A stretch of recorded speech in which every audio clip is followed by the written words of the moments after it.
What's poppin' people? It's your boy Zero, aka Black Natsuki Subaru. You know what we do. And today we're here with a very fun video. So I was recommended by a viewer to check out Azarath. Wait. Azaratha? Yeah. This guy's been making some videos about ReZero Arc 9. And I'm trying to see what other people are kind of saying about this shit right now, because I personally feel that Arc 9 has the potential to be one of the best arcs in ReZero right now. I have been thoroughly enjoying everything, and with all the reveals, everything's been going on, it's just peak. It's just peak. So this video is not going to be for my anime only. So if you're an anime only and you're watching this right now, click off unless you want to be spoiled, because this will 100% have spoilers that is past the anime. Right now, we are currently at season 3 or transitioning into season 4. Now, this is going to be spoiler talk about everything in Arc 9, I assume. So, with that being said, if you guys are anime only and you do not want to get spoiled, click off of this video right now. If you want to check out some of my other ReZero content, go ahead. Go ahead. Right there. Just click my face. Anyway, we know how this goes. I'm bricked up. You're bricked up. Let us be bricked up together as we watch and react to Saving Aldebaran, ReZero Arc 9 Theory and Discussion by Azarath. And the link to his channel and video is going to be in the description below. So if you guys haven't seen this video by him already, go and check out his content. I think I have seen some of his stuff.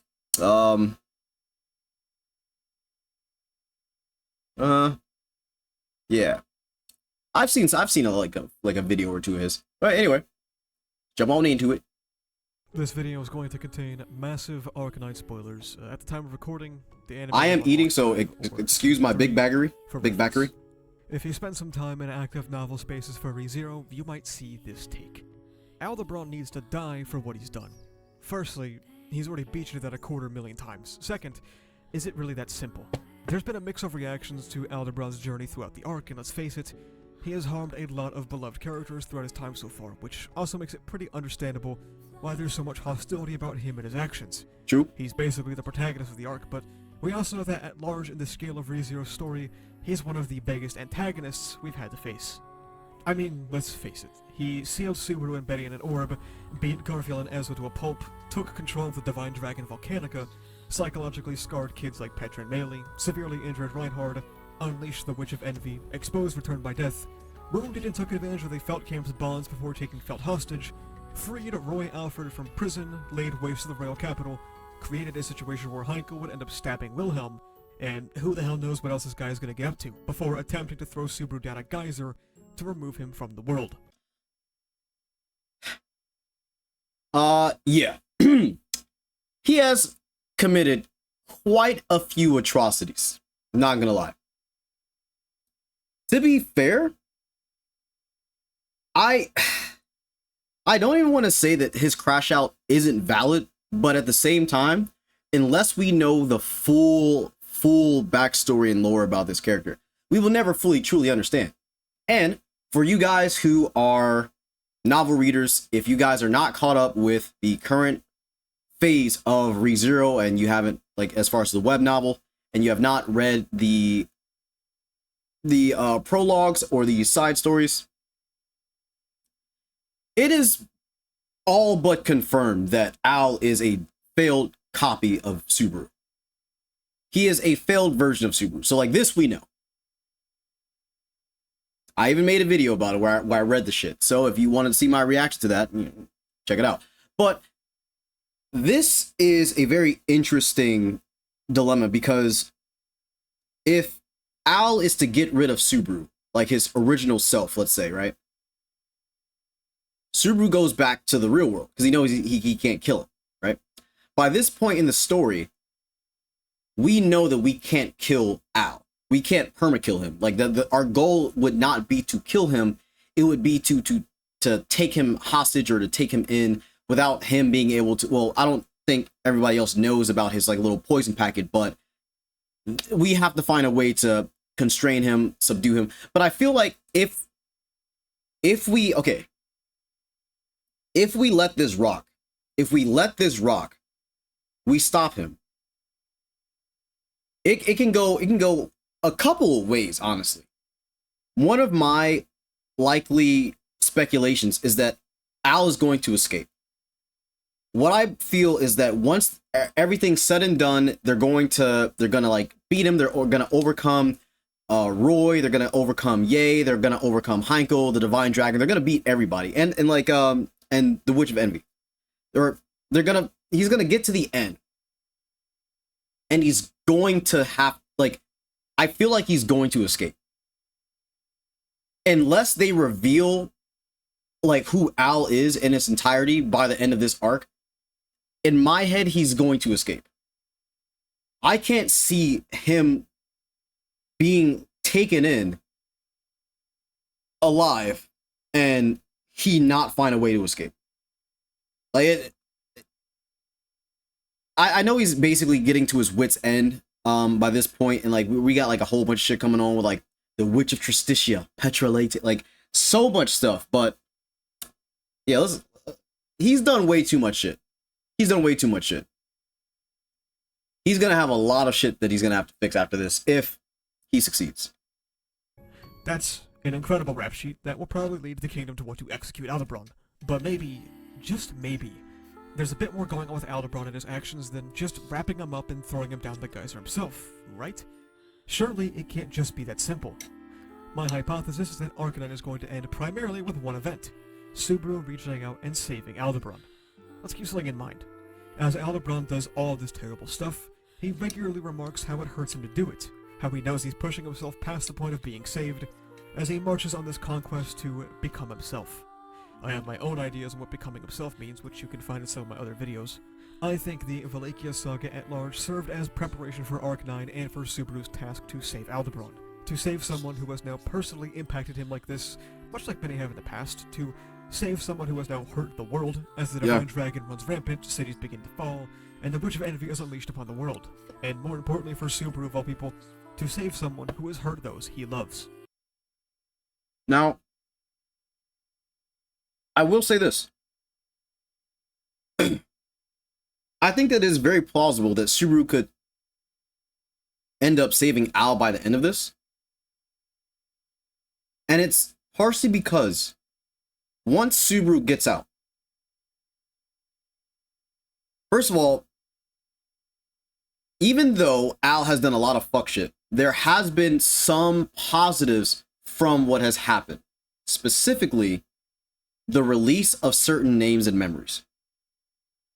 That shit, like, come on, Rem coming back, like, I was crying in my video. Like, we know this. I think that because Al was choosing to not kill anyone, no casualties, it's going to set it up best for if Subaru did get out and he was victorious over Al. Hold on, I gotta blow my nose. Hold on, one second.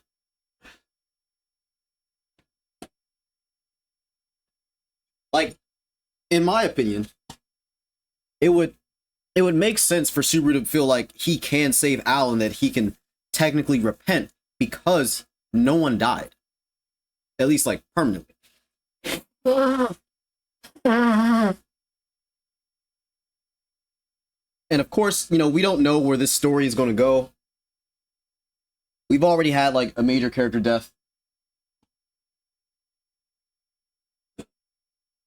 So, you know, at this point, anything can happen. But if Subaru's going to save Al, it would make sense that he would have this notion to want to save him if there was no casualties.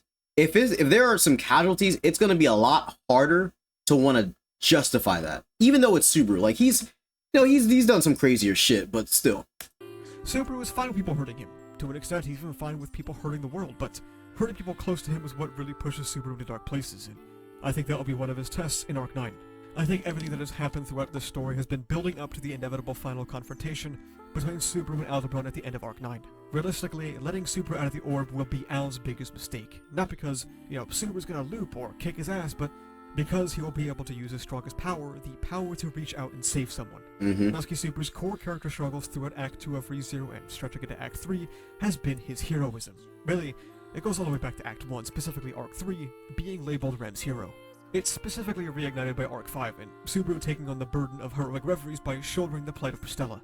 Realistically, Subaru has to find out what being a hero means, wading through interpretations until he can arrive at the answer that works best for him.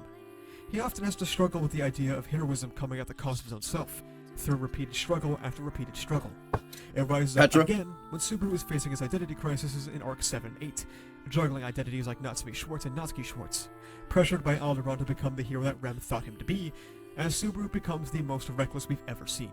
While being reckless, while putting his life on the line, I also think part of that recklessness came from the fact that he was infantilized, like he was turned into a kid. But still, he was kind of going off because he is in this... he is in Valikia. Oh, god damn, dude, like, you know, I just did my tier list. Like, Arc 7 and 8 is so good. Using poison to abuse returned by death. Throughout all the bad shit Subaru does to be a hero, what he is still a hero. Retrying over and over to save the Gladiator Island. Whites, my boy. Like, oh god, like this. I love seeing like the art, bro. Like the illustrations go hard. Finding out the best possible board for taking back the Imperial capital so that no lives are lost. To reaching out to someone he hates and who hates him like Vincent, and of course, trying to reach out to someone he hates and who hates him like Todd. Subaru will never allow someone to die. He will never allow someone to give up in front of him, and that goes for two of the most important characters in ReZero. Emilia, who he had just met for the very first time, and Satella, who in his eyes has brought him nothing but pain, misery, and a power that exacerbates all of his worst character traits, yet, no matter what, I will definitely save you. Vincent and Todd specifically prepped the stage for Alderaan's betrayal, in that they were two of the people that Subaru attempted to reach out to, obviously to varying results. With Vincent... Dude, that art goes crazy, bro. I actually haven't seen, like, some of the illustrations, because, like, I was, like, reading the web novel, but... He was with someone who couldn't stand his selflessness and his heroic ideals. For Subaru, he couldn't stand Vincent's cold, calculated nature and disregard for life. Yeah, in that context, you can say that literally Subaru and Vincent were polar opposites. And that's what made, in my opinion, what made Arc 7 and 8 so interesting to see. Because Subaru is forced to team up with someone who shares the complete opposite beliefs of him. Like, it's so stark of a difference. And seeing how Subaru's literal ideals are pushed up against like a brick wall when facing someone like Todd with the repeated deaths, like bro was literally spawn camping. He was spawn camping Subaru. It just goes without saying that, like, yeah, it was essentially setting up for a even deeper betrayal for someone who Subaru couldn't extend an arm to. Because like in the case of Todd, he chose to not want to be helped. He didn't, like, he was just like through and through just who he was. He didn't want to be saved. He didn't want, like, he was just scared of Subaru. And he was like, yeah, fuck you, fuck this, like, fuck our temporary truth. Like, look, at the end we saw how he still tried to kill Subaru. And then at the end, Subaru was just like, he had to get help by Rem and Emilia to finalize, hey, yeah, like, dude, you're cooked. Just let him die, essentially. And although they don't see each other on the same terms, Vincent still has a certain level of respect for Subaru, despite like everything that's happened. Actually, when you think about it, that also applies to the Subaru and Todd dynamic. Todd was distrusting of Subaru's forgiving nature, while Subaru was also distrusting of Todd's entire nature, hence the invisible providence that protected his head. The climax of his relationship with Todd and Vincent being consecutive is also no mistake. They are two encounters that play directly into each other. Todd has hurt him so many times. He's hurt the people he's loved so many times, but even despite that, Subaru tried so desperately to forget that because all of it had been undone by his authority. He had tried so hard to move into a reality where Todd and him could be allies. He never once wanted to give up on him. But unfortunately, Todd slapped his hand away at every turn, rejecting Subaru's kindness and thinking himself someone that can't be saved due to his heritage. They couldn't understand each other, and unfortunately, that's how that battle ended. That's why in his encounter with Vincent, Todd's words at that moment flashed through Subaru's mind so many times. Todd had thought himself unable to be saved, forever cursed by his origin as a werewolf. That is something Subaru considered as Vincent headed out the door of the cabin. Vincent rejected him, slapped away his hand just like Todd did, so he did the only thing he thought he could. he punched him. Vincent didn't want to be saved by Natsuki Subaru, and instead of having it slip through his fingers like last time, Subaru refused to let that happen. He refused to let someone think they cannot be saved, that they cannot accept the hand offered to them. If someone thinks they can't accept your hand, you just have to try to convince them that they can. He forced Vincent to listen to what he had to say, and despite them never being able to understand each other, they reconciled their differences and saved not just their friends, not just Wallachia, but the world at large together. Oh yeah, because that shit was about to be cooked. This extends even further to another character in the Wallachian saga, Spica. Spica is someone that, for all intents and purposes, Subaru should despise to her very core. Absolutely. Someone who, just like Aldebaran, has hurt him, has hurt the world, and hurt the people he loves. What matters now, though, is that Spica is different. It's the most controversial decision he's made in universe, to extend a hand to someone as detested, as evil, as a Sin Archbishop of Gluttony. And what I find so crazy about this is, like, it on paper,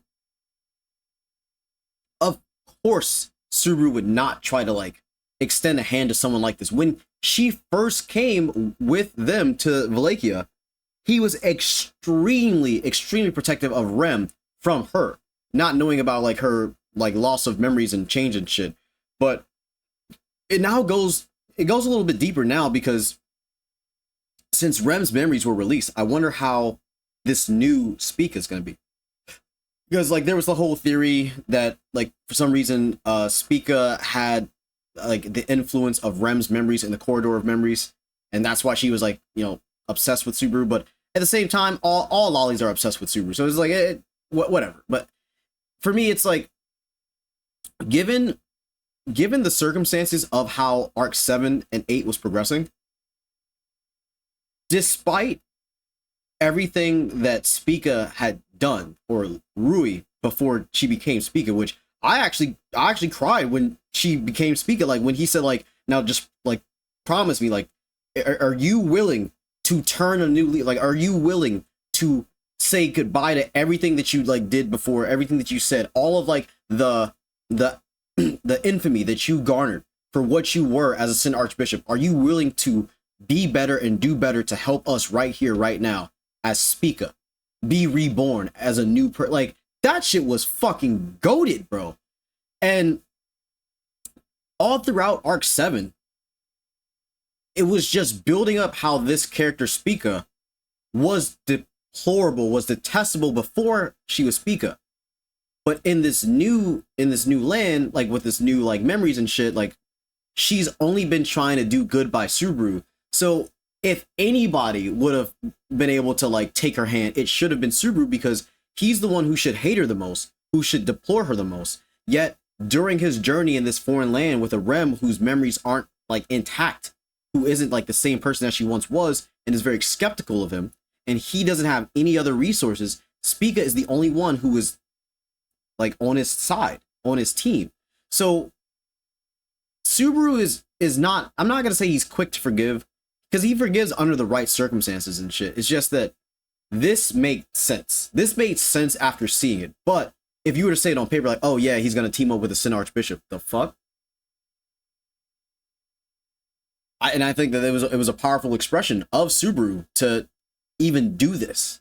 And just like in the, well, I mean, this is more so of, like, a theory, but if Flugel equals Subaru, Subaru equals Flugel, and Flugel named all the Sin Archbishops, at the very least, gave them their, like, their titles, right? And they're all named after stars. It would make sense that him renaming Louis or Rui to Spica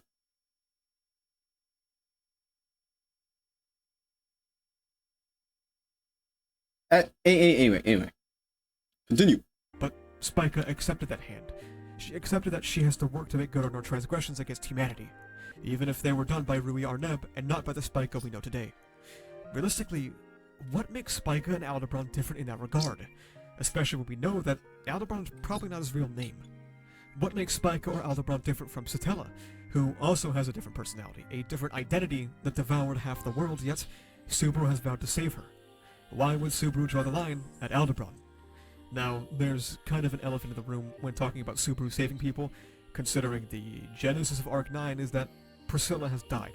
specifically requesting him not to intervene in her death. And to that point, it kind of goes against the foundation I've been laying down about Subaru convincing people that they can be saved, and to an extent, yeah, it kind of does.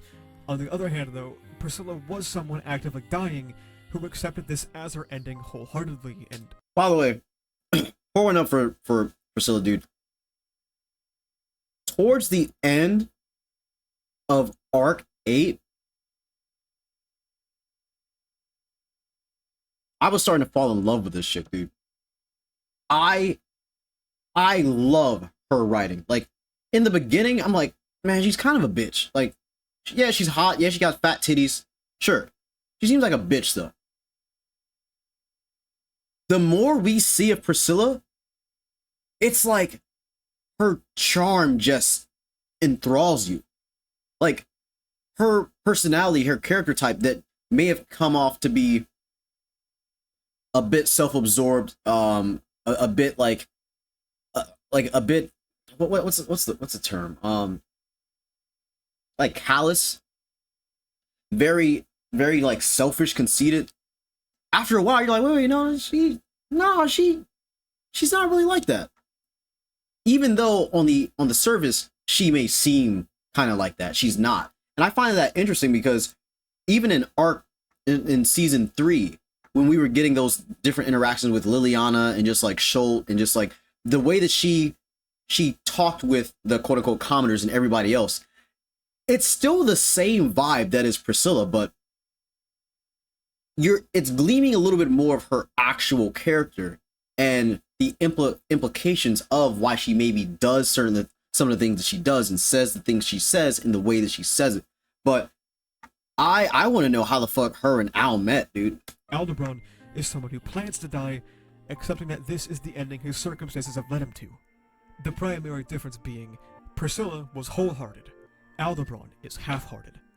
This much is clear in his own narration or inner monologue, continually talking about how he feels horrible for the things he's doing, how the words of the people he's harming cut him so deeply, being pushed to become an enemy of the world as he feels he has no other option.